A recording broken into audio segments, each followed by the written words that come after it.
welcome along to AFTV Transfer Daily, the show that keeps you up to date with players that be linked with a summer transfer move to Arsenal. Mr.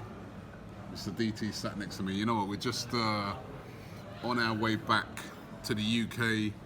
It was a good game last night, wasn't it? Yeah, it wasn't the most intense game. No. Arsenal playing Lazio, but it was 2-0 win. Mm-hmm. Again, shaky in defence though. Yeah. Said it last night. That's the only thing that's concerning me. Offensively, I think that we've got one of the best attacks out there, and we can cause anyone problems. If we get the defence right, we can do a lot of damage to a lot of teams this year. And obviously, there's not a long time left now in the transfer window. Transfer window closes on Thursday, so effectively, 5 days, 4 or 5 days, and that's it. Boom, the window's shut. Emery was being asked yesterday about, players coming in, and he said that, listen, there's more likely to be players going out. He didn't discount that there'd be players coming in, but he said there's more likely to be players going out. And one of those players that looks like he's definitely on the way out is Lucas Perez. Sporting Lisbon yesterday saying that, not Sporting Lisbon saying, but there's a lot of reports going around coming out of the media that Sporting Lisbon have put in a 4.5 million bid for Lucas Perez, which Arsenal have accepted, and that he could be on his way to Sporting Lisbon. Remember, we paid £17 million for this guy, and we're going to sell him for 4.5 million. Do you know what? I can't understand how Arsenal gets such, cheap amounts for our players. In comparison, it looked like Danny Ings is going to move from Liverpool for £24 million. I think with Lucas Perez, it's the age, isn't it? He's 29 now, right? So I think it's the fact that they're on high wages and no other clubs will sign them. One of the things. I think these are all parts of the bad regime at Arsenal. We're getting all those last parts that were not done properly. Whether it be Dick Law and people like that were sorting out the contracts and everything. I think that we made a complete and utter mess, and we're now trying to repair that mess. Do you remember at the time he was a little bit of a panic buy, wasn't he? Yeah, Lucas Perez. I mean, when he came in, he's a decent player, but he wasn't that top level striker we were looking for at the time.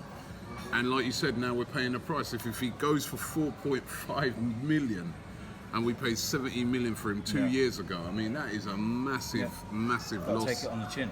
Got to take it on the chin. West Ham as well, apparently also interested. There's a lot of talk that they're going to have talks with Arsenal about it on Monday as well.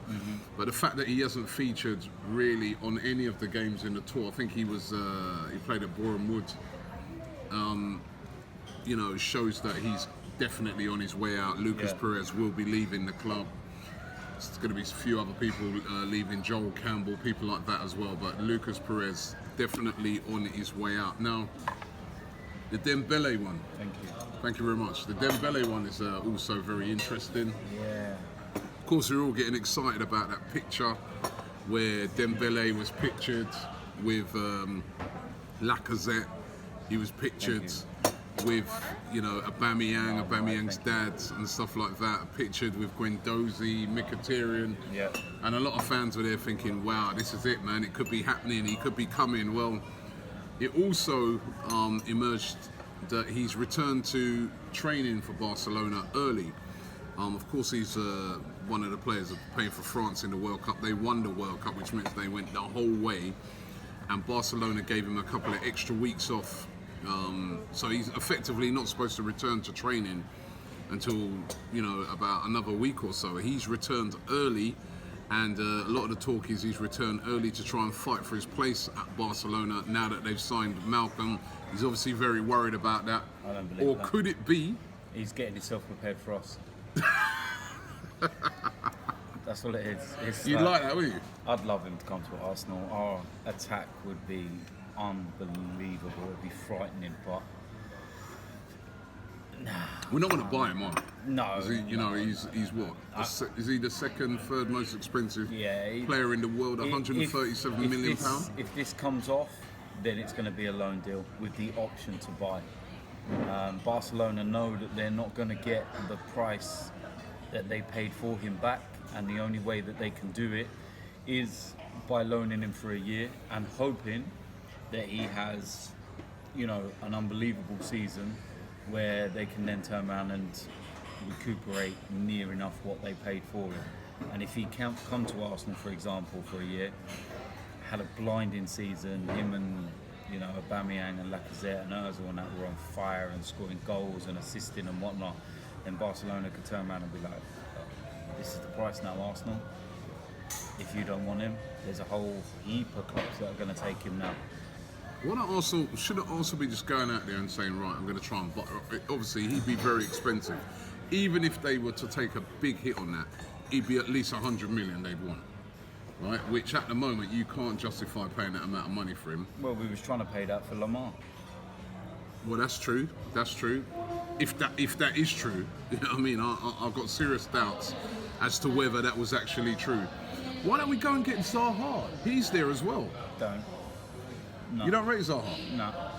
Too inconsistent. Not good enough. Yeah, he had a fantastic season last year. And the price tag's ridiculous. 70 million for Louis Zaha. I mean, Wilfried Zaha. Probably if you went out there and put in a bid, I reckon probably about 60 million could do it. Still too much. You're talking about paying more than we paid for Aubameyang for Wilfried Zaha. Nah. That's what the rate is, man. You know, I mean, you've got to pay. It's not about the rate. It's not about the rate. I think it's just extortionate. I think the moment you're an English player, all of a sudden there seems to be this price on your head. I don't know why, when half of the English talent's crap. Listen, I don't get it. He's not crap. He's not crap. I've seen him it. terrorise Arsenal many a time. You got a guy like Richarlison, for instance, right? Who went for 40 million. Thank you. We can just leave him there. Thank you. Thank you. Richarlison, right? He went for 40 million pounds. 50, really. And Zaha, for me, is a way better player than him. Much more effective. Scores more goals. Not for me.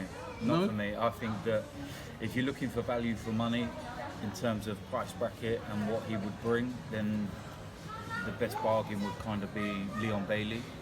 £40 million, young lad, frighteningly quick. You know, he's got an eye for doing the right things. I think he's got more end product than Wilfried Zaha. Doesn't score more goals than Zaha. No, I think he's got more end product. Zaha scored more goals. Zaha's a great crosser of the ball. Is it? You know, a lot of times with some of these names that from abroad as well, they're glamorous. Leon Bailey's glamorous, but we see what Zaha has done to defences. Top defences, week in, week out in the Premier League. If you had a choice, Leon Bailey or Zaha? I'd go Zaha. He's proven in the Premier League. He'd hit the ground running. You're mad. I would definitely go Zaha. I swear you just picked the opposite to me just to be controversial. I don't just pick the opposite. Listen, Leon Bailey is a great player. He's a great talent, right? He's had a good season. But I just think that Zaha, he's played in the Premier League, he's been there, he's done it. All right, you're right, the price is too high, what they're asking for him. There's a reason why they're asking for a lot of money, because he's a bloody good player. But, all right, you know, I like him. But anyway, Ramsey. Yeah. Now, I said the other day on the show that if Ramsey doesn't sign by Monday, I'd be like looking to ship him out. Monday's tomorrow, of course. We still haven't secured Aaron Ramsey on a new deal. No. There's a lot of talk today that Chelsea are readying a new £35 million, or already in a £35 million bid for him. Yeah. Now, we'd hate to see him go to Chelsea, but we can't have this situation where we're going to have his contract running down again. We've got to get this done before the window closes. I know that contracts don't happen overnight. I know that contracts, you know, there's a lot of negotiating involved, and there's a lot more that goes on into a contract than, you know, just paying what he wants, so to speak. But the way I'm looking at it is we don't need the drama of another Alexis and even a Mesut Ozil to an extent, because that dragged on for half the season. They all drag on. Yeah, if Aaron Ramsey doesn't want to sign for us, doesn't want to sign the contract, bye-bye. Would you let him go to Chelsea? They're the only team that are willing to pay good money for. You've got a year left on the contract. So look at it realistically, Robbie. 35 million around that kind of mark for a player that's got a year left on his contract, has a history of injuries. We're not talking the big injury, which was just, something because of a stupid tackle by Shawcross. He's got a history of muscular injuries, and he's always out for periods at a time during the season. Out at the moment because of a muscular problem. I think we're really stocked up in that area. Would we miss Aaron Ramsey? I don't think so. Quality player, would love him to stay, would love him to take over captaincy. But life goes on. If he goes, is Nzonzi a good enough replacement? There's talk today that Nzonzi is waiting for Arsenal to come in with a bid before the window closes. I don't think it's going to happen. And I think would you be happy though if Ramsey went? If Ramsey went and we got Nzonzi in exchange, would you be happy with that? I think they're two completely different players. Ramsey's more box to box and Nzonzi's more defensive. I think they're two completely different players. Could you play Nzonzi in that defensive midfielder role, and then maybe say have Torreira as your box to box guy? No, I think Torreira's the defensive one. I don't know. I don't know what their thought process is. Maybe they're looking at it and saying, "We'll get rid of Ramsey." Play a different system. And they're looking and going, "We've already got a replacement in Guendouzi, sorry." They might look at that because of how well he's come on in the pre-season. They could say, "We've already got the replacement. Let's use that 35 million to go and strengthen somewhere else."